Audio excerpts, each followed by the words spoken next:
Press Gorakhpur की शिव महापुराण की किताब मिल रही होगी, पोथी मिल रही होगी, उसको एक बार अपने घर में रखकर दिल से धीरे धीरे आराम से पढ़ना। उसमें आपको बेलपत्री कैसे चढ़ाना है, दुर्वा कैसे चढ़ाना है, काली मिर्च कैसे चढ़ाना है, काली तिल कैसे चढ़ाना है, भस्म कैसे लगाना है, त्रिपुंड कैसे लगाना है, एक एक चीज का वर्णन किया गया।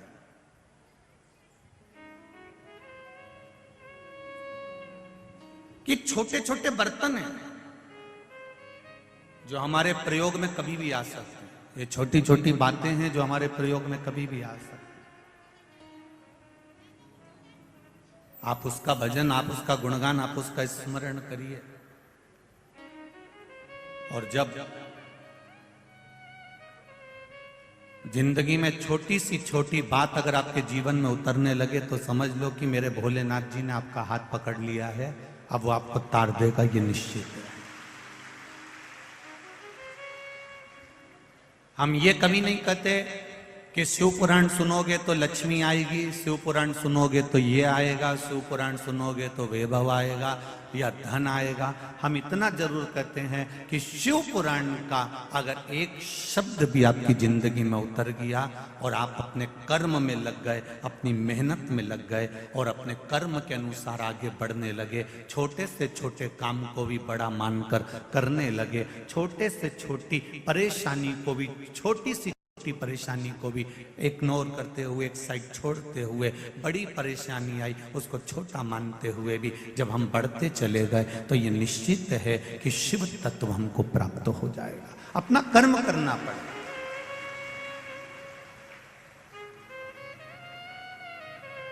इस व्यासपीठ से कभी नहीं कहा कि आप नर्मदा जी के घाट जाकर बैठ जाओ, कि आप छिपरा जी के घाट जाकर बैठ जाओ, कि संत बन जाओ, कि साधु बन जाओ, कि गुरु जी बन जाओ, कि महात्मा जी बन जाओ, कि विद्वान बन जाओ। अपने को नहीं बनना।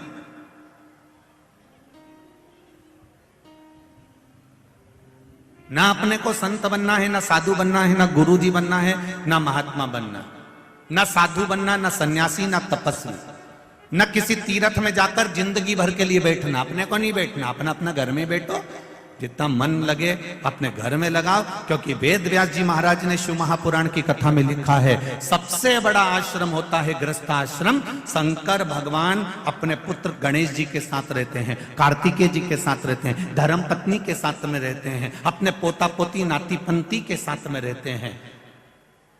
इसके बाद भी भगवान शंकर कभी अपना घर छोड़कर नहीं गए, कभी कैलाश छोड़कर नहीं गए कि कैलाश छोड़कर और किसी पर्वत पे जाकर बैठ गए। नहीं, मैं अपने घर में रहूंगा, अपने परिवार में रहूंगा, अपनी पत्नी अपने बच्चों के साथ में रहूंगा। सबके साथ में रहकर भगवान शंकर अपनी भक्ति में लगे रहते हैं, अपने भजन में लगे रहते हैं। वो कहते हैं घर छोड़कर बाहर जाकर भजन करना चाहोगे तो भी भजन नहीं हो पाएगा, और घर में रहकर अगर एक बार मुख से राम भी कह लिया तो तर जाओगे। भजन का बल बड़ा।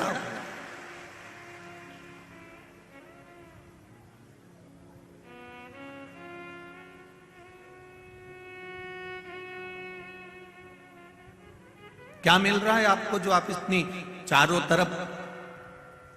इंदौर वासियों को तो एक बार आकर जरा इस नजारे का दर्शन करना चाहिए कि शिव भक्ति किसको कहते हैं, कि रोड पर कोई बिछात नहीं है तो भी भक्त चारों तरफ बैठे।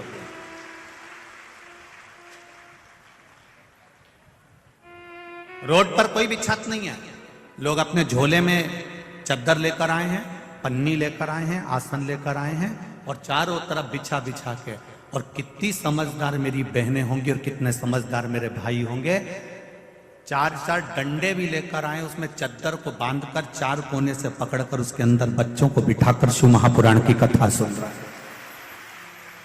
ये धन और दौलत से एकत्रित करी हुई भीड़ नहीं है, ये संपदा से एकत्रित करी गई भीड़ नहीं है। ये मेरे शंकर के ओघड़ी भक्त हैं। अड़भंगा है मेरा शिव और उसके भक्त भी अड़भंगे हैं। वो अपनी मस्ती में रहकर शिव कथा का तत्व ग्रहण करते और चले। मैं धन्यवाद दूंगा पुलिस प्रशासन को, जिन्होंने बाहर भी बहुत अच्छे तरह से धीरे धीरे संभालते संभालते बहुत अच्छे तरह से संभाल रहे। समिति तो लगी है, संजय शुक्ला मित्र मंडल तो लगी है, पर साथ में प्रशासन भी अपने रूप से संभाल रहा है। उसकी एक श्रेष्ठता है, उसकी एक आनंदता। और जितनी मित्र मंडली संभाल रही है संजय शुक्ला जी की, मित्र मंडली से भी ज्यादा मैं धन्यवाद दूंगा एक नंबर के रहने वाले इन सभी भक्तों को, जिन्होंने अपने रूप से इसको संभाल रखा। इनको ये कथा संजय शुक्ला मित्र मंडली की नहीं लग रही है, इनको ये कथा लग रही है कि हमारा संजय भैया करा रहा है, तो अपने को अपना नगर का, अपना गांव का, अपने क्षेत्र का, अपने वार्ड का, अपने एरिया का कार्य है, उसको संभालना। ये सुख है, ये आनंद, और इसी को प्रेम कहते हैं, इसी को वात्सल्यता कहते हैं, इसी को करुणता कहते हैं।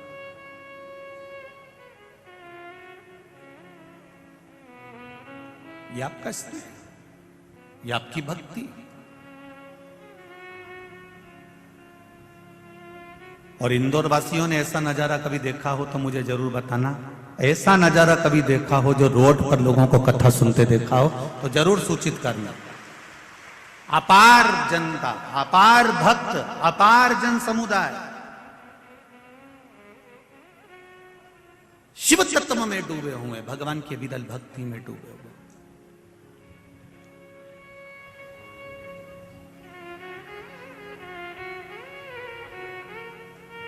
और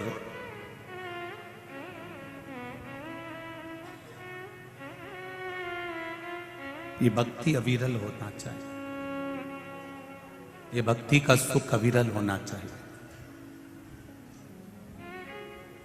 ऐसी अग्रणता रखना चाहिए, ऐसा ही प्रेम रखना चाहिए कि अपने क्षेत्र की जब कथा है तो उसमें अपन सबका सहयोग किसी न किसी रूप में। कितनी शांति है, इतनी भीड़ होने के बाद भी बच्चे नहीं बैठे क्या इसमें? ढेर बच्चे बैठे हुए हैं, छोटे छोटे बच्चे भी बैठे हुए हैं, छोटी छोटे बच्चों को लेकर माताएं भी बैठी। कितनी शांति है, शांति का अनुभव करिए।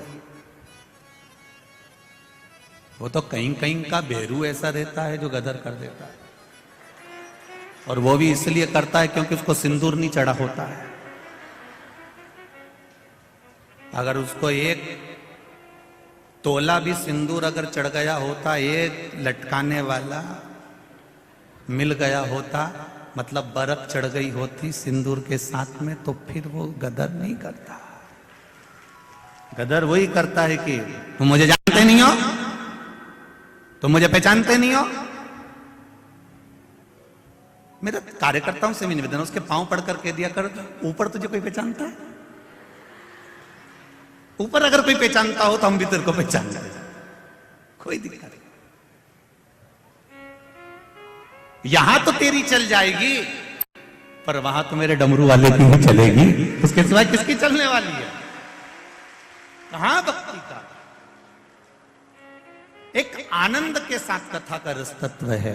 जैसे जैसे जैसे जैसे अंधेरा बढ़ते चले जाते, जैसे जैसे अंधेरा बढ़ता चला जाता है, जैसे जैसे अंधेरा बढ़ रहा होता है, वैसे वैसे वैसे वैसे उस अंधेरे के साथ साथ साथ साथ लाइट चालू करते चले जाते हैं। चारों तरफ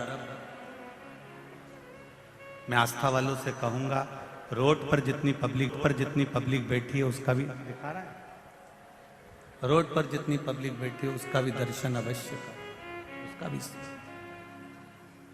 चारों तरफ शिव तत्व को जानो, भगवान शंकर की सविरल भक्ति को पहचानो। और जब तक आप उस अविरल भक्ति को नहीं जानोगे तो जीवन का सुख नहीं मिल पाएगा। अंधेरा होते चले गया, तुम लाइट चालू करते चले गए, धीरे धीरे जैसे जैसे अंधेरा बढ़ता गया वैसे वैसे लाइट चालू करते चले गए। उसी तरह एक स्मरण आपको रहे, एक स्मरण आपकी जिंदगी की अवस्था ढलती चली जाती है, और अवस्था जैसे जैसे ढलती चली जाए वैसे वैसे भगवान की भक्ति को बढ़ाते चले जाओ, भजन करते चले जाओ। भगवान की भक्ति को बढ़ाते चले जाओ। और जैसे जैसे आप भजन को बढ़ाओगे अपने आप भीतर का प्रकाश होता चले जाएगा। सारी समस्या का हल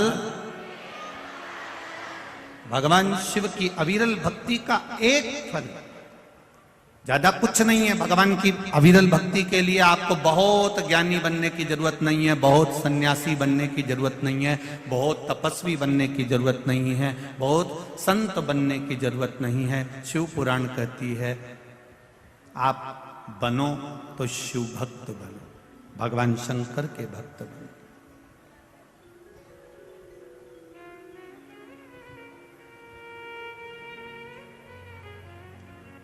प्रत्येक शरीर में जब तक ये श्वास चलती है 21,600 श्वास मनुष्य के शरीर से प्रतिदिन निकलती है, प्रतिदिन। और 21,600 श्वास जो मनुष्य के शरीर से प्रतिदिन निकलती है, ये 21,600 श्वास में भगवान का भजन निश्चित होना चाहिए, क्योंकि ये श्वास में शिव समाया होता है। जब श्वास निकलना बंद हो जाती है, श्वास है शिव है तो शरीर है, और जब श्वास निकल गई, शिव निकल गया, तब ये शव बन जाता, इसका कोई महत्व नहीं रहता। फिर इसका कोई महत्व नहीं रह पाता महाराज।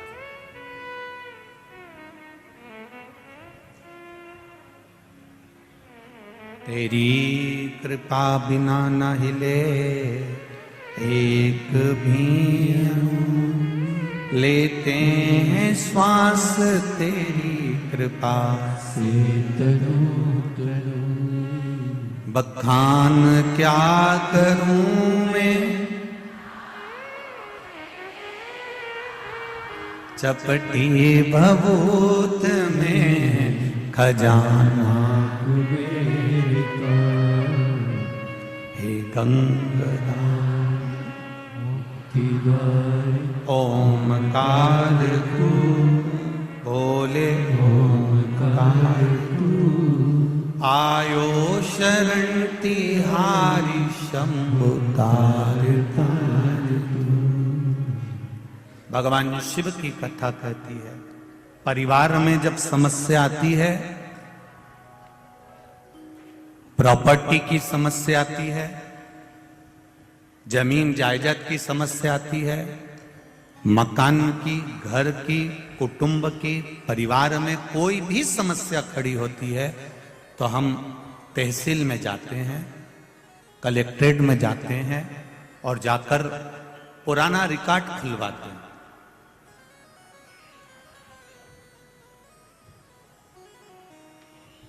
हम वहां जाकर पुराना रिकॉर्ड खुलवाते हैं। पुराना रिकॉर्ड खुलवाया और पुराना रिकॉर्ड खुलवा कर दिखवाया कि इसमें हमारी जमीन कितनी है, हमारी जायदाद कितनी है, हमारा मकान कितना है, हमारे ससुर के नाम कितना है, हमारे पति के नाम कितना है, मेरे बेटे के नाम कितना है।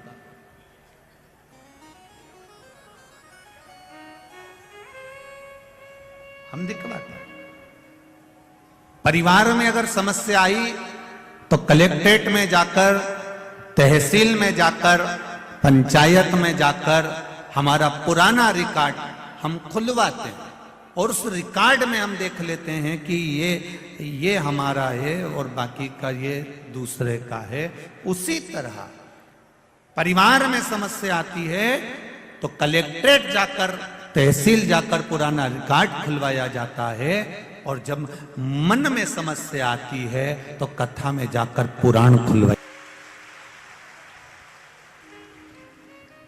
वो घर की समस्या को मिटा सकता है पुराना रिकॉर्ड, परिवार की समस्या को मिटा सकता है पुराना रिकॉर्ड, पर यह पुराण, चाहे वो श्रीमद् भागवत पुराण हो, चाहे वो विष्णु पुराण हो, चाहे नर्मदा पुराण हो, चाहे पुराण हो, चाहे नारद पुराण हो, चाहे ब्रह्मवेत्ता पुराण हो, चाहे अग्नि पुराण हो, चाहे ताप्ती पुराण हो, जितनी भी पुराण आप पढ़ेंगे, उन सारी पुराणों क्यों खोली जाती है? हमारा देखने के लिए कि हमारा पूर्व का जीवन क्या था और उस जीवन में हम कैसे जीते आए।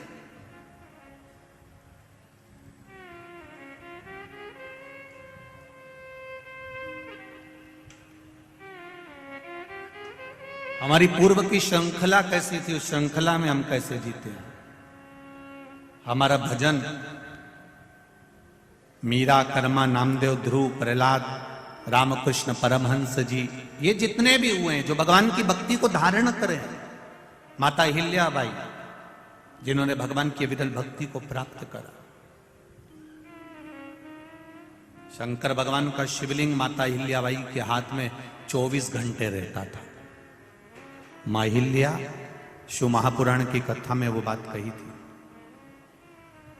24 घंटे भगवान शंकर का शिवलिंग माता अहिल्या के हाथ में रहता है, क्योंकि माता अहिल्याबाई का जो विश्वास है वो शिव है कि जब अटकूंगी तो मेरा महादेव मेरे सामने खड़ा हुआ है, फिर मुझे किसी के आगे हाथ जोड़ने की जरूरत नहीं पड़ेगी।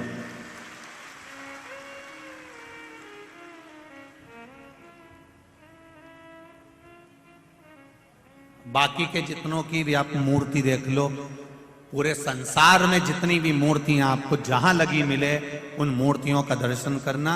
सारी मूर्तियां कोई हाथ जोड़ती नजर आएगी, कोई आशीर्वाद देती नजर आएगी, कोई इशारा करते हुए नजर आएगा, कोई बाय करते हुए नजर आएगा, कोई टाटा करते हुए नजर आएगा।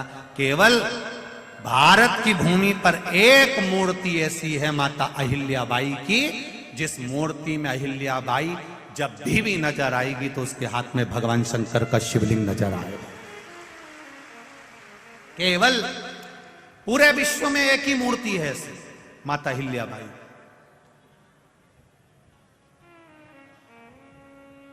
और वो मूर्ति हमको प्रेरणा देती है माता अहिल्याबाई की।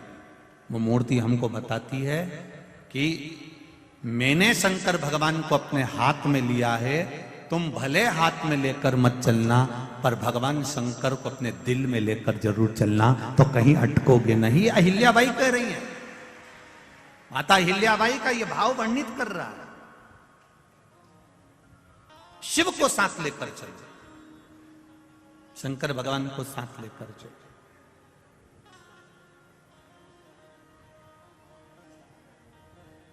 शंभु शरणे बड़ी मांगू घड़ी रे, दुख काटो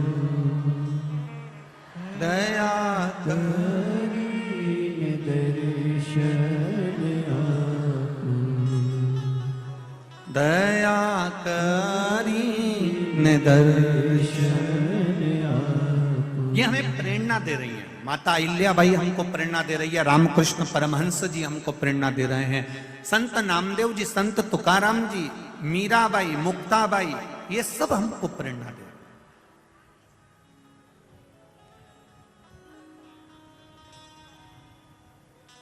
कोई जरूरी नहीं है कि प्रत्येक घर में संत पैदा हो जाएगा।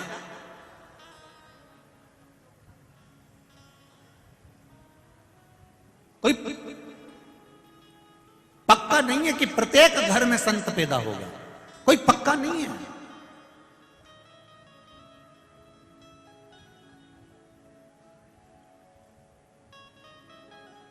खूब सारा मक्का लगाई, खूब सारा भुट्टा लगाया, मक्का लगाई, एक जैसा बीज, एक जैसा पानी, एक जैसी फसल, पर कहीं कहीं का भुट्टा मक्का ऐसी रे एकदम मीठी, और बाकी का कहीं कहीं का देख लो तो ऐसा निकले, कहीं में तो दाना ही नहीं निकले, नहीं छीलो तो कहीं दो चार इधर चिपका, ने दो चार इधर चिपका, नजर ही नहीं,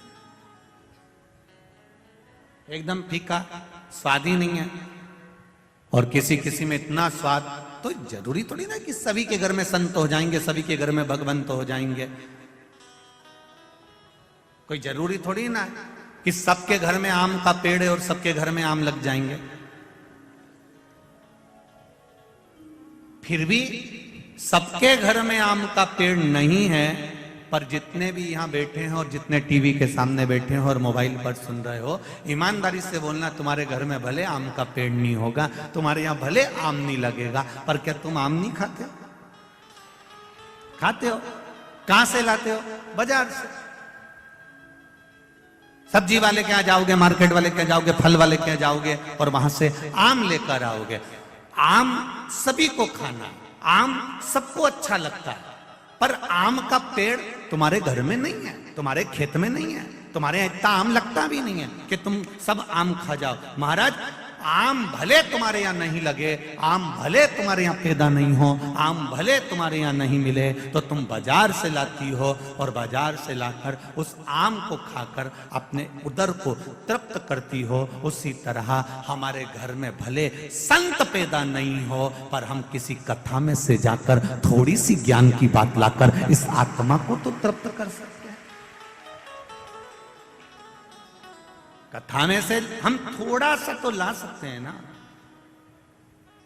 ठेले वाले से भी तो आम खरीदते हैं, फल वाले के पास में जाकर हम सब्जी भाजी तो खरीदते हैं। तो ये वो फल है जिसको हमने शिव महापुराण के भीतर बैठकर, भगवान शंकर की कथा में बैठकर, भगवान शंकर की अविरल भक्ति में बैठकर हमने कुछ प्राप्त करा।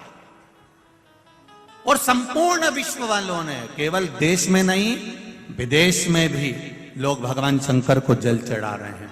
ये वो फल, भले उन्होंने, उनके घर में आम नहीं लगा, भले उनके घर में कोई संत पैदा नहीं हुआ, पर उन्होंने वो आम खरीद कर लेकर गए, अर्थात उसका स्वाद उनको लग गया। उसी तरह आपको जो शिव पुराण का स्वाद लगा है, वो स्वाद कोई साधारण नहीं है।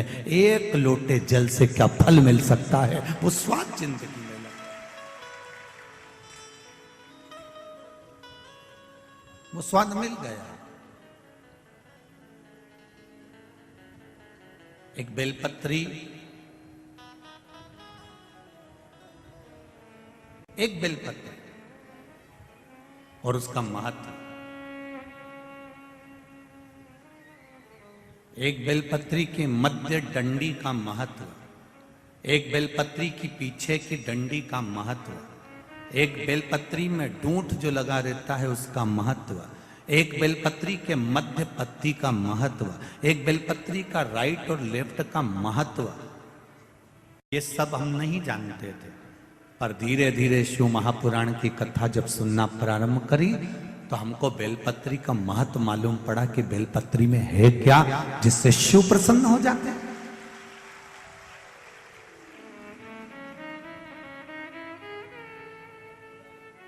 एक बेलपत्री में ऐसा क्या था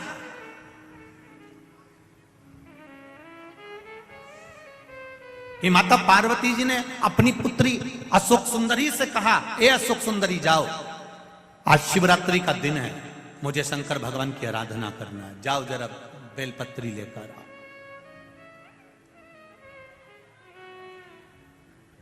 अशोक सुंदरी संपूर्ण जगह पर भ्रमण कर कर आ गई, संपूर्ण जगह बेलपत्री नहीं मिली।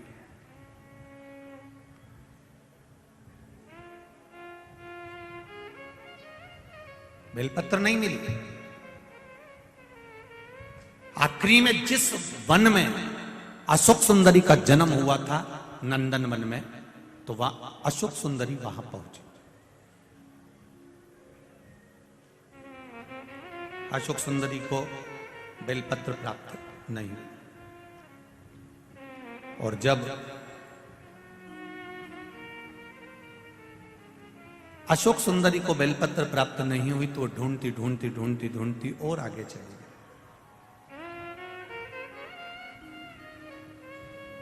नहीं, अंत में अशोक सुंदरी को लगा कि मेरी माता ने आज मुझे पत्र लिखकर भेजा है कि मेरी पूजन में बेलपत्र नहीं है। तो अशोक सुंदरी ने अपने 100 बच्चों को भेज दिया कि जाओ जरा बेलपत्र पता लगा कर।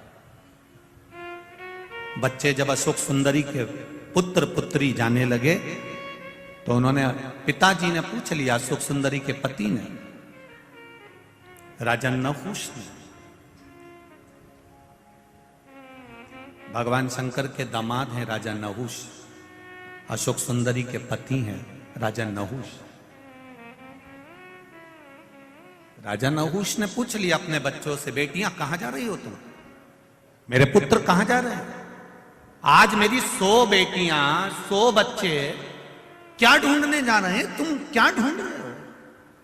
सब जगह पर ढूंढने में लगे। इतने में बच्चों ने कहा राजा नहुष से, पिताजी हम नाना जी की पूजन के लिए जो बेलपत्र चाहिए तो नानी जी ने बेलपत्र बुलवाई है, उस बेलपत्र को ढूंढने के लिए जा रहे हैं।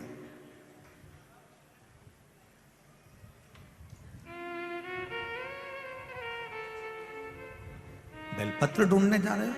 हाँ ठीक है, जाइए। अशोक सुंदरी माता के बच्चे जब बेलपत्र ढूंढने के लिए गए तो उनको बेलपत्र, ये तो पार्वती जी का कोई एक अपने बच्चों को ज्ञान होगा, अपने बच्चों को प्रेरणा होगी, और पार्वती जी की वो प्रेरणा हमको लेना है।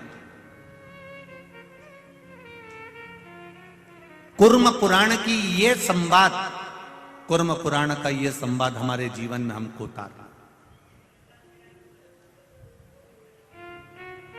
इस संवाद को हम अपने जीवन में उतारें।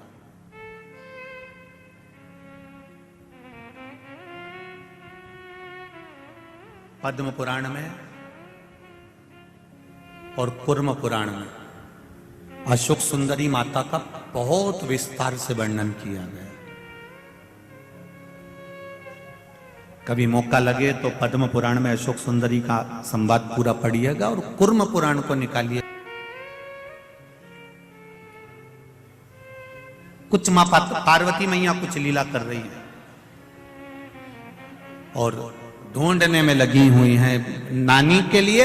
हम शिवजी के पूजन के लिए, अपने नाना के पूजन के लिए हम बेलपत्र लेने के लिए जा रहे हैं। बेलपत्र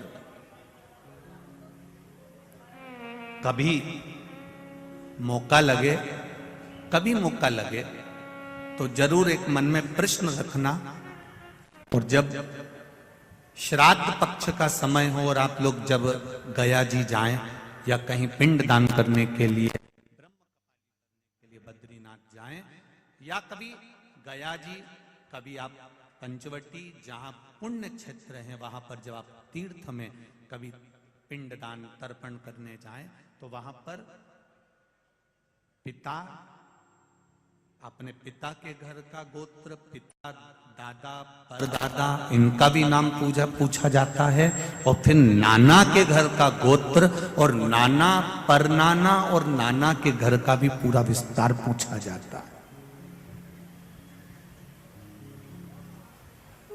कभी आपने ब्राह्मण देवता से प्रश्न करना था आपको कि गुरुदेव, हम हमारे परिवार के व्यक्ति का पिंड करने आए हैं, तर्पण करने आए, और हमारे नाना जी के यहां का नाम काय को चाहिए तुमको? जब गोत्र इनका है, पिंडदान करने वाला ये है, तो फिर नाना के घर का क्यों चाहिए आपको? नाना के घर का क्या चाहिए आपको विस्तार? वो कुर्म पुराण और पद्म पुराण बताएगी कि अशोक सुंदरी के बच्चे जब बेलपत्र ढूंढने के लिए जाते हैं, वो संवाद से इसको जोड़ा गया।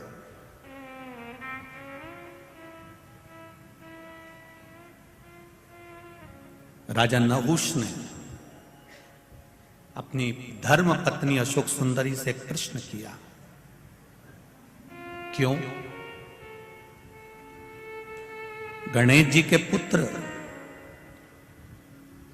शुभ लाभ, लाभक्षेम जो भी, और उनके पुत्र अमोद प्रमोद, फिर उनके पुत्र, जब कार्तिकेय जी की 2 धर्म पत्नियां, फिर उनके वंशावली, जब इतना सब कुछ वहां पर है तो फिर माता पार्वती जी ने अपने बच्चों को या अशोक सुंदरी तुझको क्यों भेजा है कि ये बेलपत्री लेकर आना है, ये बेलपत्री ढूंढ कर लाना है, तो तुझे क्यों बोला?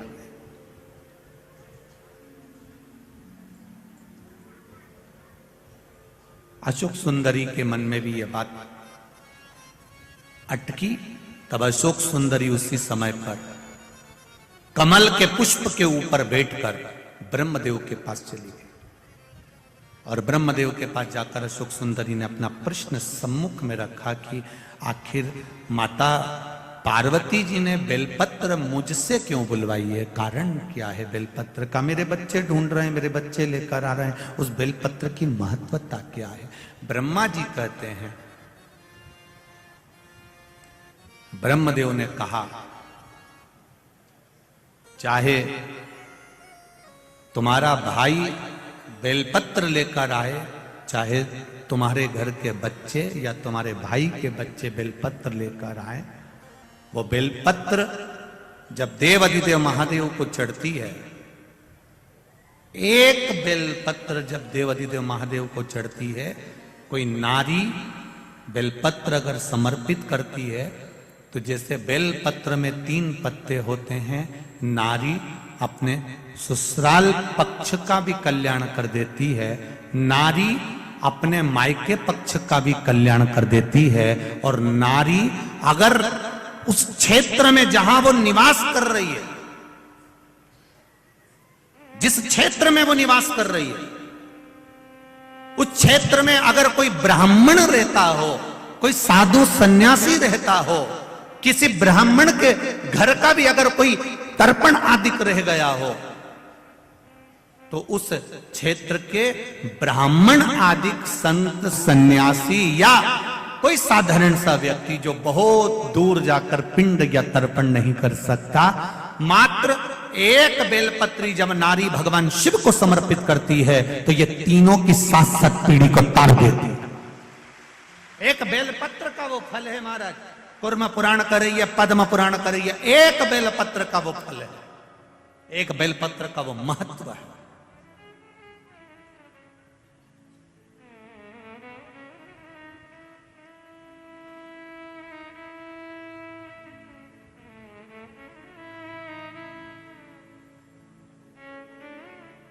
उस बेलपत्र की महत्वता को समझो, इसको व्यर्थ मत जाने दो। आप शिव मंदिर में जाते हो, शंकर जी के मंदिर में रोड पर आप, कई माताएं यहां पर भी आती हैं, बेलपत्री मांगती हैं, कोई बेलपत्री आपके पांव के सामने पड़ी होती है पर आपको झुककर उठाने में शर्म आ जाती है।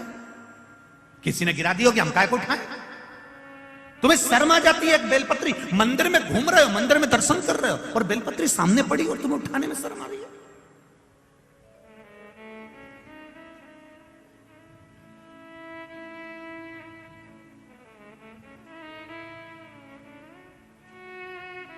एक बहुत ध्यान लगाकर सुनना, जरा बहुत अच्छे से श्रवण करना, बहुत भावों से श्रवण करना।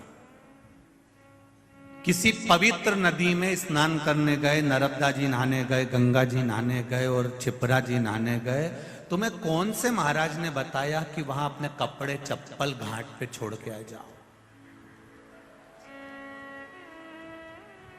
वो महाराज कहीं मिल जाए तो एक बार मुझे भी मिला देना। करवत निवेदन, किसी पवित्र नदी को गंदा करने के लिए कौन महाराज प्रेरणा दे सकता है कि गंगा के घाट पर तुम्हारे कपड़े छोड़ छोड़ कर जाओ? अमावस्या के दिन ग्रहण में नहाने जाओ तो अपने कपड़े छोड़ कर जाओ, दूसरा नहाने जा रहा है तुम्हारे कपड़े उलांग कर जा रहा है, तुम्हें शर्म तो आना चाहिए कि उसको कितना पाप लगेगा। किसी पवित्र नदी को गंदा करने का हक किसी को नहीं है, किसी को नहीं है साहब। हमारा शास्त्र कभी नहीं कहता कि पवित्र नदी को गंदा करिए। वो माँ है हमारी, नर्मदा माँ है हमारी, क्षिप्रा माँ है हमारी, गंगा माँ है हमारी, उसको कैसे अशुद्ध कर दे? थोड़ा सा विष यमुना जी में जाता है कालिया नाग का और मेरे भगवान कृष्ण कूद कर यमुना को शुद्ध कर देते हैं। मेरे ठाकुर खुद कूद जाते हैं यमुना को शुद्ध करने के लिए। हाँ, किसी संत ने कहा होगा कि अपने गंदे कपड़े उतारकर फिर गंगा और यमुना में, नर्मदा में डुबकी लगाओ, पर किसी महाराज ने ये नहीं कहा होगा कि अपने कपड़े ही वहीं छोड़ आना, बेचारा दूसरा नहाने जाए उसके पांव में वो कपड़ा है। ये कहां का लिखा, कौन ने कहा? कितनी गड़बड़ी हो जाती है कभी कभी, तुमको मालूम नहीं है। ये नर्मदा जी का ये घाट, खल घाट, एक बार हम जा रहे थे महाराष्ट्र कथा करने के लिए, बीच में वहां पर गांव के लोगों ने कह दिया, नहीं गुरुजी तुम यहाँ से निकलो तो यहाँ दाल बाटी खा के जाना, ने दाल बाफला खा के जाना। हमने कहा ठीक है बनाओ, पर नर्मदा जी के घाट पे बनाना। अब उनने नर्मदा के घाट पे बनाया। अब इनने बाफला बना के रखा और एक बाफला वहीं पर आगे घाट पे पड़ा हुआ था, तो हमको लगा कि वहां से बाफला लुढ़क के यहाँ आ गया। हमने वो बाफला ले जाके वापिस उसको भगोने में जिसमें उगल रहा था उसमें डाल दिया, बाफला तैयार। अब जब खाने बैठे सब, वो बाफला जो था वो हमारा आकाश से उसकी थाली में आ गया, वही वाला बाफला जो हम पटके थे। अब उसकी थाली में आया, उसने जो को खोला तो उसमें बाल ही बाल। अब हमको क्या मालूम था कि ये किसी का जमाल उतरा होगा।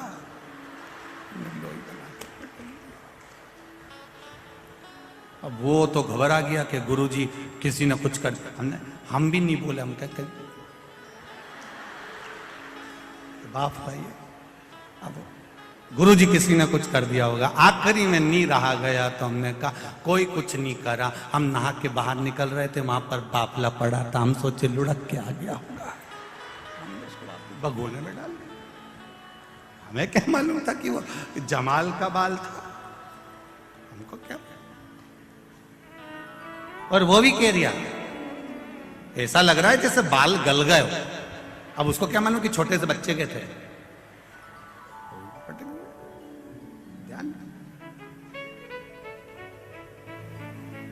ब्रह्मता ना रखे, अपनी पवित्र नदियों को शुद्ध रखिए। जब नदियां, पर्वत और ये पर्यावरण जब शुद्ध रहेगा तो किसी को ऑक्सीजन की मशीन की जरूरत नहीं पड़ेगी। कौन कहे तुमको कि तुम ये इसको फेंक दीजिए। नारी जब एक बेलपत्र चढ़ाती है शिव जी को तो वो ना जाने कितनी पीढ़ियों को तार देती है।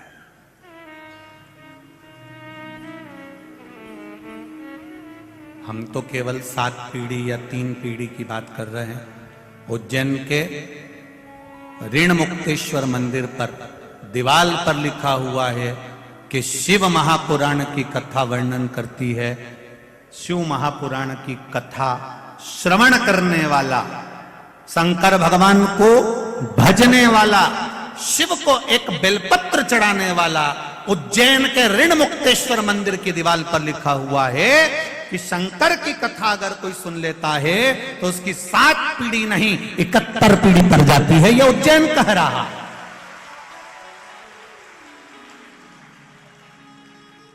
यह उज्जैन का ऋण मुक्तेश्वर मंदिर कह रहा है, जो पत्थर पर अंकित करी गई बातें लिखी हुई। कितना दिया उसने। आप केवल राजा नहुष ने अपनी धर्मपत्नी से कहा तो अशोक सुंदरी ने ब्रह्मा जी से पूछा कि ये बेलपत्री मेरी माता ने बुलाई, उसका फल तुम अगर लाकर दे भी दिए हो, बेलपत्री जितने हाथ से स्पर्श होकर जाती है, जितने के हाथ उसमें लगे होते हैं, उसकी पीढ़ी दर पीढ़ी तरती चली जाती है। यह बेलपत्री का नियम है। कितना सुंदर लिखा है। गर्ग संहिता और नर्मदा पुराण, लिंग पुराण में भी आप पढ़ सकते हो। जिस पात्र में जल भरा जाता है, जिसने मोटर चालू भी करी और पाइप से भी पानी भर दिया या हापसी से, हेडपंप से पानी लाकर भर दिया, जिसने भरा, चढ़ाने वाला आया, लोटा भरा और चढ़ा दिया। जिसने लोटा भर के चढ़ाया उसका 80% पुण्य तो जिसने मोटर से पानी भरा था वो के खाते में चले गया। जिसने भरा वो तो कहीं कहीं की बहू इतनी समझदार होती है, सास चाय बना के रखी मेहमान के लिए, जेठानी ने चाय बनाई या देवरानी ने चाय बनाई, और किसी किसी में इतनी चतुरता होती है ना, तुरंत उतर की आई, सिर पे पल्लू मल्लू लेके, मौसी जी आई, मौसी जी आई, हमारी मासी आई, और मासी मासी करके अंदर गई रसोई घर में और उन्हें चाय छान छुना के ट्रे में लेके आई गई। इतने मासी जी के बहू कितनी समझदार, 2 मिनट में चाय ले आई। अब मासी जी के कौन बताए, ये भेरू की लुगाई कोई साधारण है?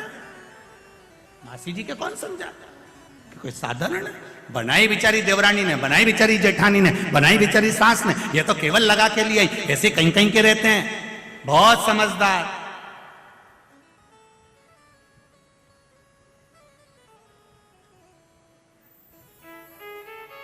उससे कहा कि तू उठ जा, के नहीं उठ जा, क्योंकि मैंने बिछाया। तो क्या बिछाया होगा? मुझे तो बिछा बिछाया मिला, मैं तो समझी महादेव ने मेरे लिए बिछाया। उठे ही नहीं, और वो हिले ही नहीं। अब तुम बताओ गुरुजी कहीं करे? करे तो आसन जिसका है वो निपट लेगा, जिसका आसन हो जाए।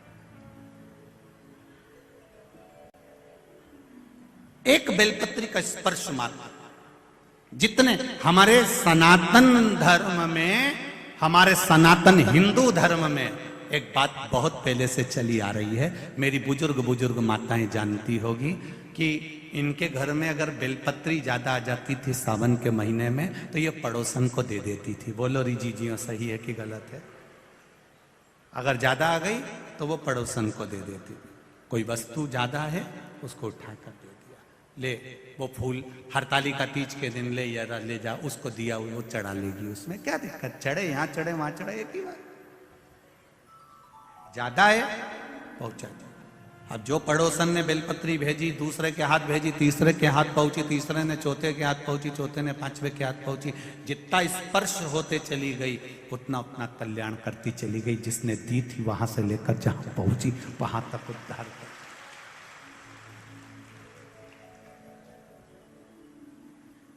अशोक सुंदरी नीचे आई, अपने पति राजा नहुष को अपनी दिल की बात बताई कि मैंने ब्रह्मदेव से ऐसा ऐसा सुना है और ब्रह्मा जी ने जो कहा मैंने विश्वास मानकर किया। अगर विश्वास है तो परमात्मा है। कहां बैठे हो आप?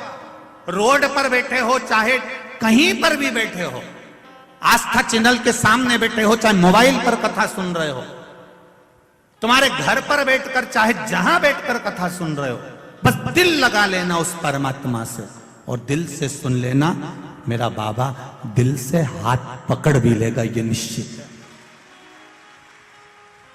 उसकी तो बहन ने कहा केवल एक पत्र और है, वो भी देखो बहुत अच्छा है। वो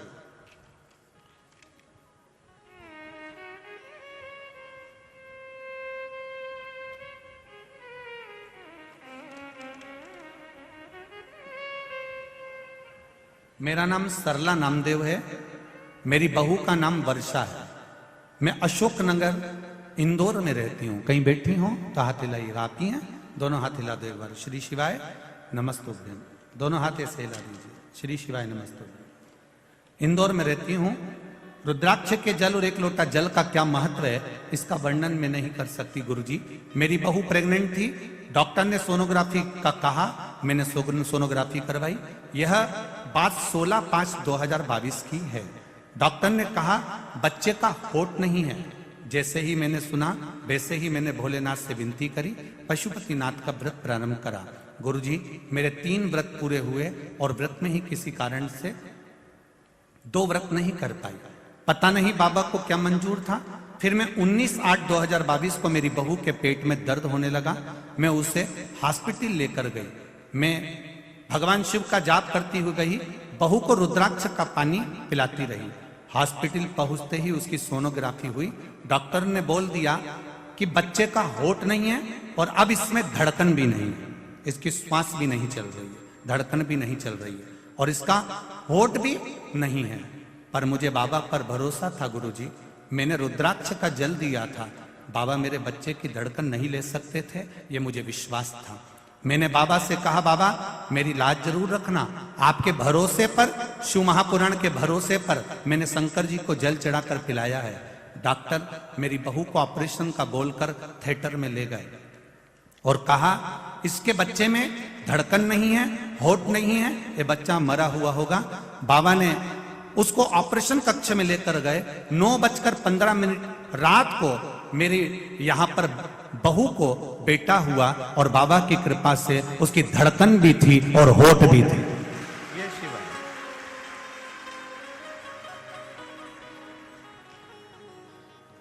डॉक्टर ने कहा कि आश्चर्य की बात है, ऐसा केस हमने जिंदगी में पहली बार देखा है। डॉक्टर भी आश्चर्य में पड़ गए, ये केस हमने जीवन में पहली बार देखा है। सोनोग्राफी गलत नहीं कर सकती, सोनोग्राफी में तो सब सही आया होगा, ये पलट हुआ कैसे है? तब मेरे मुख से निकल गया ये सब मेरे भोले बाबा डमरू वाले का कमाल। ये शिव है ओ घड़ी। बैठिए बहन, श्री शिवाय नमस्ते। बैठिए। उसकी कृपा बिना कुछ नहीं हो सकता। इसका विश्वास पक्का था, भरोसा दृढ़ था, विश्वास दृढ़ था। और भरोसा यदि पक्का है तो माता सावित्री भी सत्यवान को यम से छुड़ा ला सकती है। आपका विश्वास पक्का है तो मेरा महादेव आपके साथ है, हर पल हर घड़ी है, हर क्षण है।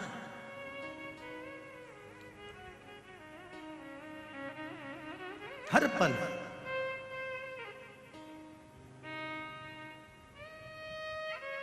और ये हमारा विश्वास कहता है।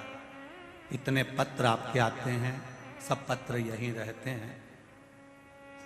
खैर अभी इंदौर में तो अब कथा लगभग साल 2 साल 4 साल अभी नहीं है, क्योंकि कथाओं की तारीख लगभग बहुत बुक हैं, तो कहीं कथा मिलना बड़ा मुश्किल है। पर जब भी कथा रहेगी आगामी, मेरा विश्वास कहता है कि आपका भी एक पत्र इस जगह पर रखा हुआ मिलेगा, ये निश्चित।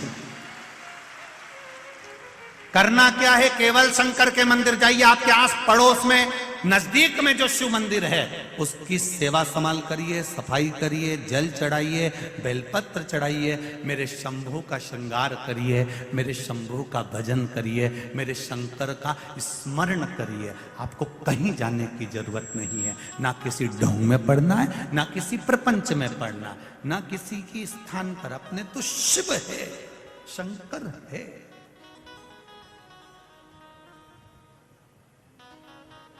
मैंने तेरे ही भरोसे, ओ बाबा तेरे ही भरोसे, हवा विच उड़ती जावांगी, बाबा डोर हत्तो छड़ी ना मैं कटी जावांगी, भोले मैं तेरी शंभो मैं तेरी पतंग, हवा बिच उड़ती जावांगी, बाबा डोर हत्थों छड़ी ना मैं कटी जावांगी। आप लगो भगवान के भजन।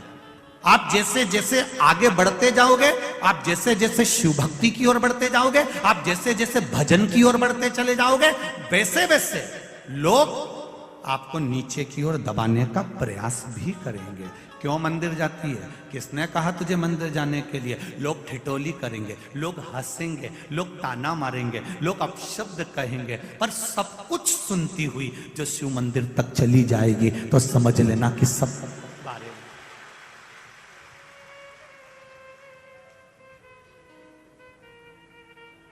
पतंग और पद जब बढ़ता है तो काटने वालों की संख्या भी बढ़ जाती है, निश्चित है।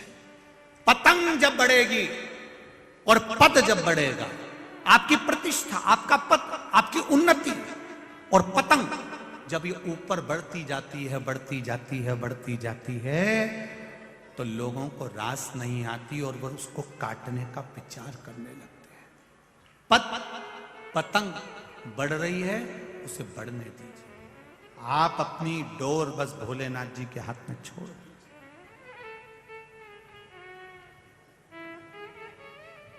बाबा के हाथ में छोड़।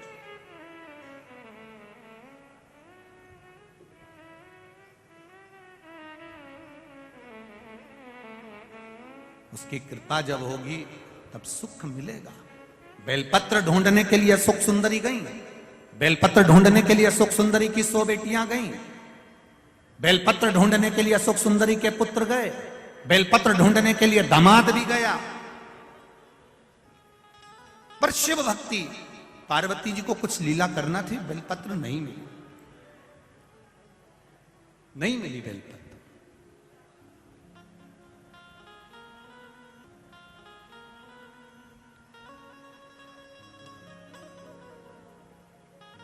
वापिस आ गए। पार्वती जी ने पूछा शिवरात्रि है, तुम्हें बेलपत्र नहीं मिली कहीं? नहीं, बेलपत्र नहीं। तब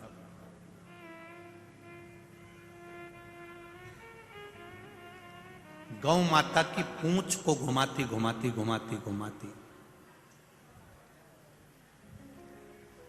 गौ माता की पूंछ को घुमाती घुमाती माता संतोषी वहां पहुंची।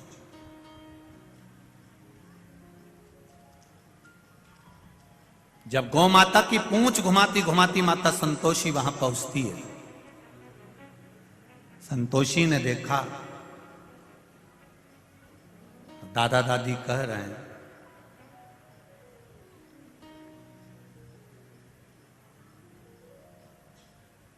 ये दादा दादी, दादी जी कह रही हैं, पार्वती मैया कह रही हैं कि बेलपत्र नहीं लाई अशोक सुंदरी से।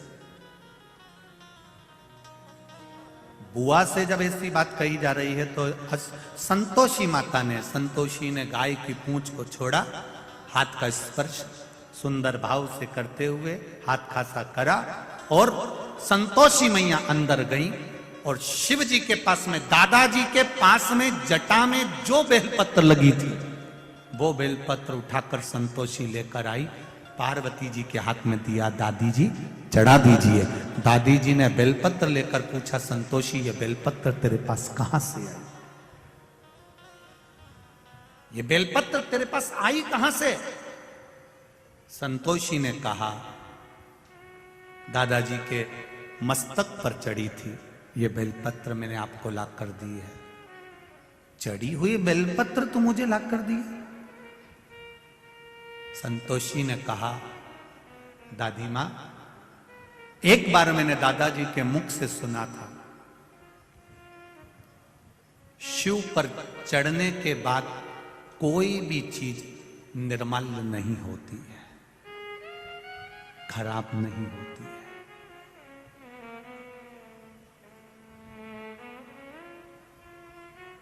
भगवान नारायण भगवान के चरण से निकली है गंगा, विष्णु पदी कहलाई है। भगवान विष्णु के चरण से निकली हुई गंगा विष्णु पदी कहलाई है। शंकर जी के ऊपर चढ़ गई तो गंगा भी कहती है मेरा कल्याण हो गया, अब मैं कल्याण करने वाली हो गई। विष्णुपदी कहलाई। शहद मक्खी का झूठा है,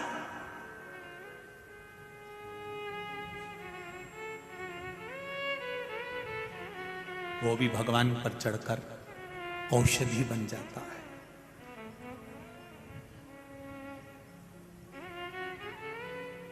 वो भी औषधि बन गई। मेरे शंकर भगवान पर जो चढ़ा वो शुद्ध और आनंदित हो गया। अभी ये कथा जब पूरी हो जाएगी, ये कथा पूर्ण होने के बाद में ये कथा 30 तारीख को पूरी हो जाएगी। 3 तारीख को बड़ौदा गुजरात में, 3 तारीख को बड़ौदा गुजरात में, 3 तारीख से 9 तारीख तक गुजरात वासियों के लिए बहुत सौभाग्य का विषय है कि बड़ौदा में, वैसे तो गुजरात में 2 कथा मिली है गुजरात वालों को, पर उसमें 3 दिसंबर से 9 दिसंबर तक बड़ौदा के लेप्रेसी ग्राउंड में सरदार लस्टेंड 4 रास्ता आजबा रोड बड़ौदा गुजरात में, बड़ौदा के अंदर यह कथा मिली है। 3 तारीख से 9 तारीख तक, 3 दिसंबर से 9 दिसंबर तक कथा का समय पहले दिन तो 1 बजे से 4 बजे रहेगा, पर बाकी के समय 2 बजे से 5 बजे रहेगा। तो उस कथा का मूल तत्व क्या है? जैसे यहां द्वादशक ज्योतिर्लिंग पर कथा चल रही है, वहां जो कथा होगी शंकर भगवान के प्रसाद पर कथा होगी कि शिव जी का प्रसाद 3 हिस्से क्यों होना। शंकर भगवान का जब पशुपति व्रत किया जाता है तो पति भी व्रत कर रहा है, पत्नी भी व्रत कर रही है, तो पत्नी जिस पात्र में प्रसाद बनाई है उस पात्र को प्रसाद बनाने के बाद धोया क्यों जाता है, और पति के लिए जब प्रसाद बनाएगी तो पात्र धोकर क्यों रखा जाता है? प्रसाद की महत्वता को जाने। शंकर भगवान को कौन सा प्रसाद लगता है? शिव जी का प्रसाद 7 स्थान ऐसे बताए गए हैं जहां पर शंकर भगवान के प्रसाद को नहीं रखा जाता। 7 स्थान बताए गए। वो 7 स्थान कौन से हैं जहां शिव जी का प्रसाद नहीं रखा? 3 समय ऐसे हैं जिस समय पर भगवान शंकर के प्रसाद को अगर ग्रहण करा जाता है तो व्यक्ति रोग से मुक्त हो जाता है। 2 स्थान ऐसे बताए गए जहां पर शंकर भगवान पर चढ़ा हुआ रुद्राक्ष जब प्रसाद हो जाता है तो उसका जल का सुख कहां प्राप्त होता है? समझो उस प्रसाद की महत्वता क्या है, उस प्रसाद की मूलता क्या है। क्यों पीपल के वृक्ष के नीचे रखा हुआ प्रसाद का क्या महत्व होता है, आंवले के वृक्ष के नीचे रखा हुआ प्रसाद का क्या महत्व होता है, बट वृक्ष के नीचे रखे हुए प्रसाद का क्या महत्व होता है, उसकी महत्वता। तुलसी के क्यारे के पास में कटोरी में रखे हुए प्रसाद का क्या महत्व होता है, उसको समझना है। बहुत भ्रम फैला रखा है लोगों ने, शिव जी पर चढ़ा हुआ ये प्रसाद नहीं खाना है तो ऐसा नहीं करना है। हम उसको समझें शिव महापुराण के माध्यम से, उसकी महत्वता को समझें। महाराज शिव भक्ति का तो बड़ौदा वालों करो तैयारी, आ रहे कुबेर भंडारी, यही बाबा की कृपा है, शिव कृपा। ये तो बाबा की करुणा है। दिसंबर में ये कथा मिली है और फिर जनवरी में शायद पावागढ़ रहेगी, ऐसा कुछ है। जनवरी माह में शायद पावागढ़ की पावन धरा पर मां अंबे की भगवान शिव की कथा कर रही है, भगवान शंकर का संवाद। माता संतोषी ने एक बेलपत्र शिव जी पे से उठाकर अपनी दादी जी को दे दी है।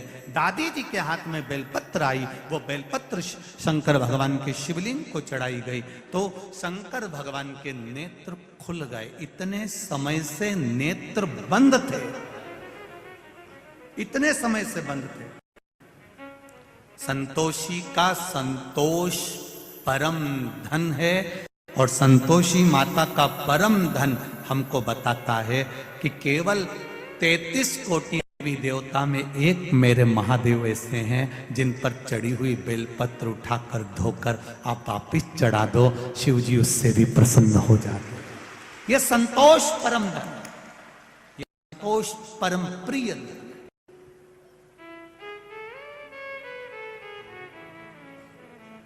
और संतोष परम प्रिय धन का आनंद भी यही है।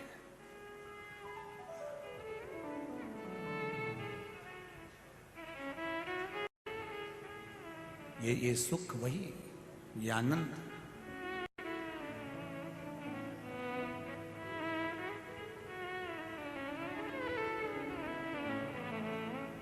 महाराज जब अशोक सुंदरी ने यह बात का प्रसंग लिया, अशोक सुंदरी के जीवन में ये सुख मिल गया और वो पहचान गई कि बेलपत्र समर्पण का क्या फल है। वही बात शिव महापुराण के अंतर्गत वर्णित करी गई।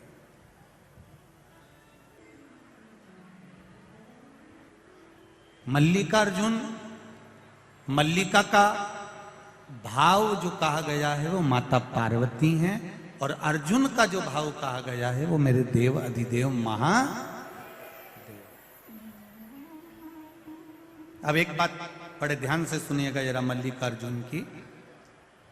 मल्लिका जैसे कल आपको कथा में कहा था कि जब भी सोमनाथ जाएं तो चंद्र कुंड का दर्शन अवश्य कर करें। 12 ज्योतिर्लिंग में एक एक चीज ऐसी है जिसको हमें छोड़ना नहीं, कभी भी जाए। 12 ज्योतिर्लिंग में एक जगह ऐसी होती है जिसका हम लोग दर्शन नहीं कर पाते और जल्दी जल्दी हमने बस मंदिर में दर्शन करा भगवान का और वहां से बढ़ लेते हैं। जो मूल तत्व है, जो हजारों हजारों वर्ष से निरंतर अडिग बना हुआ, जैसे सोमनाथ जी का शिवलिंग कितनी बार आक्रमण करा गया, कितनी बार 17 बार आक्रमण कर कर तोड़ दिया गया, फिर वापिस शिवलिंग वहां पर विराजमान किया गया, परंतु शिवलिंग बार बार गया आया, पर वो जो चंद्र कुंड था, वो चंद्र कुंड आज भी जो पहले से था वो नहीं हट पाया, वो वहीं पर है, वहीं नहीं। उसी तरह 12 ज्योतिर्लिंग में एक एक स्थान एक ऐसा आता है जहां पर वो हजारों वर्ष से एक जैसा टिका हुआ, अड़िग एक जैसा। एक बार भगवान शिव जी से माता पार्वती जी ने गणेश और कार्तिकेय का संवाद सुना। कार्तिकेय और गणेश जी दोनों बैठे हुए थे।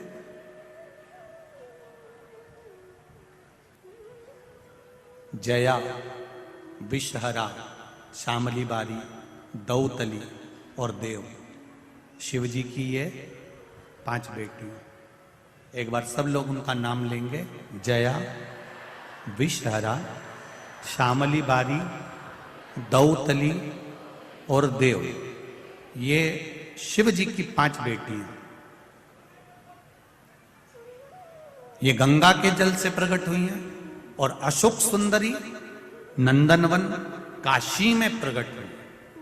दोनों के इनके प्रागट्य की जगह जगह अलग है, स्थान अलग है। जैसे अशोक सुंदरी का स्थान जहां से पानी निकलता है, बीच में जो मोटी लाइन होती है, वो अशोक सुंदरी का स्थान होता है। उसी तरह ऊपर से जो जल जलाधारी में से बूंद बूंद नीचे गिरता है, वो जलाधारी का महत्व है। जया, विषहरा, शामली बारी, दौतली और देव, ये शिव जी की 5 बेटियां जैसे शंकर भगवान के साथ गंगा जी के जल में खेलियां कर रही थी, उनके भाव से ये जल शिव जी को समर्पित होता। ये 5 बेटियां शिव जी की कोई साधारण नहीं है। जब कभी कोई प्रशासनिक बात सामने आती है कि साहब बहू ने अदालत में केस लगा दिया, या उसने केस लगा दिया, या उसने कुछ कह दिया, उस जगह पर इन 5 बेटियों की जरूरत पड़ती है। क्या नाम है 5 का? पहला, दूसरी, तीसरी, चौथी, 5वीं, 2। ये 5 बेटियों की जरूरत हमें उस समय पर पड़ती है।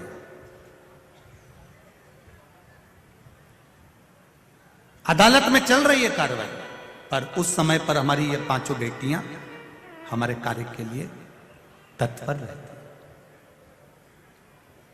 ये जो जलाधारी है ना शिव जी के ऊपर, ये जलाधारी का बड़ा महत्व होता है।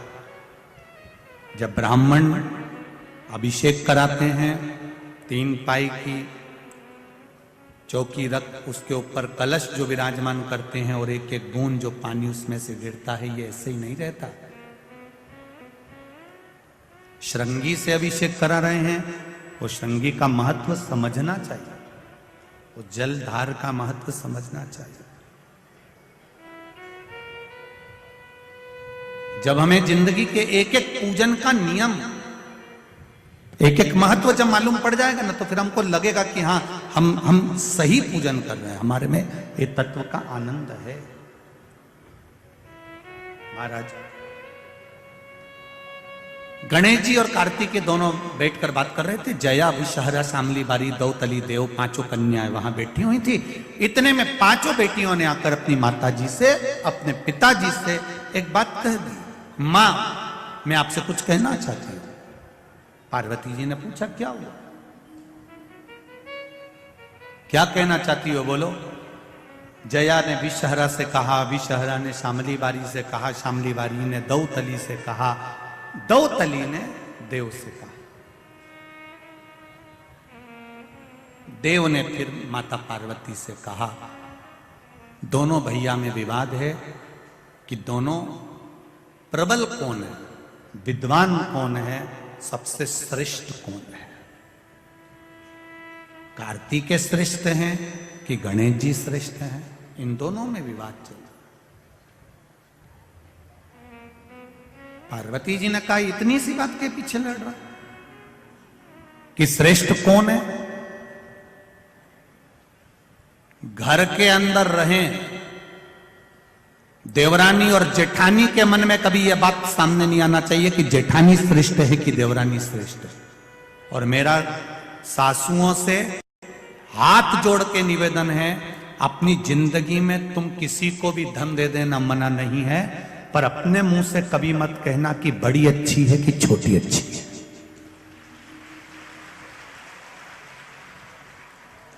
कभी अपने मुख से मत कहना कि मेरी बड़ी बहू बहुत बढ़िया है, छोटी में अकल नहीं है, छोटी अच्छी है, बड़ी में अकल नहीं है। यह बात कभी मत कहो। क्यों? क्योंकि गेंद कभी भी किसी भी पाले में जा सकती है, किसी भी बहू से पाला पड़ सकता है। अपने को कभी नहीं कहना कि कौन अच्छा कौन बुरा। अपन को 2 रोटी चकाचक खाओ, आनंद से अपनी जिंदगी जियो, दोपहर में 2 बजे टीवी खोल के बैठ जाओ, शिव महापुराण की कथा सुनो, शाम हो जाए शिव मंदिर का भजन करो, कीर्तन करो, अपना जीवन बड़ी मस्ती में जियो। जितना भगवान ने ये जीवन दिया है इसको ऐसी गंवाना नहीं है, बड़ी आनंदता से जीना है। नहीं पड़ना अपने को ज्यादा चक्कर में, हमारी बड़ी बहू अच्छी, मेरी छोटी बहू अच्छी। ये भेद जब तुम्हारे भीतर आ जाएगा तो बहुओं के हृदय में भी ये भेद आ जाएगा, और बहुओं के भीतर अगर ये भेद आया तो वो जीवन नरक कर देगा। अपने को नहीं कहना, अपने को कभी बुराई नहीं करना साहब कि ये बुरा है, इसने ऐसा कर दिया, उसने वैसा कर दिया, उसने ये कर दिया, उसने वो कर दिया। नहीं बोलना अपने को। बोल के क्यों अपन अपना मुख खराब करो? बुरा करने वाला को दिखता है लोगों को कि क्या बुरा हुआ है और क्या अच्छा हुआ। अपने को नहीं बोलना, अपने को तो एक बात कहना है, सर्वे भवन्तु सुखिनः। सब अच्छा हो रहा है, मेरा भोलेनाथ करा रहा है, भोलेनाथ संभाल रहा है, मेरी बहुएं भी अच्छी हैं, बेटे भी अच्छे हैं, किसी में भेद नहीं है। हम अगर भेद देखेंगे तो भेद अपनी दृष्टि में है, भेद अपनी दृष्टि में। अगर हम भेद देखेंगे तो भेद हमारी दृष्टि में मिलेगा, और आप उस भेद को ना देखें। महाराज शिव महापुराण की कथा कह रही है, भगवान शंकर का पावन चरित्र कह रहा है, शिव तत्व कह रहा है। पार्वती मैया ने दोनों के पास जाकर कहा, कार्तिकेय गणेश दोनों मेरे पास में आओ। दोनों को बिठाया, क्या बात है? गणेश जी कहते हैं मैं बड़ा, कार्तिकेय कहते हैं मैं बड़ा। पार्वती जी ने शिव जी से किलवा दिया, जो पृथ्वी की पहले परिक्रमा कर कर आएगा वो प्रथम पूछा जाएगा। सदानंद कार्तिकेय मोर पर बैठकर चले गए और गणेश जी महाराज चूहे पर बैठ गए, और माता पार्वती और शंकर जी को एक जगह बिठा दिया। उनकी परिक्रमा गणेश जी महाराज ने, उन्होंने परिक्रमा कर दी। अब गणेश जी ने ये परिक्रमा कर दी और सदानंद कार्तिक के परिक्रमा करने के लिए गए। अब लोगों ने, तुम लोगों ने बहुत अच्छे से ताली भी बजा दी कि साहब गणेश जी ने माता पिता की परिक्रमा करी, और ये गणेश जी ने परिक्रमा करी तो उनके लिए तुमने ताली बजाई। बजाई ना? बोलो तो सही। हाँ ठीक है, मना नहीं। थोड़ा माइक बंद करवा दो, थोड़ी सी देर, आधा घंटा बाद चालू करूंगा।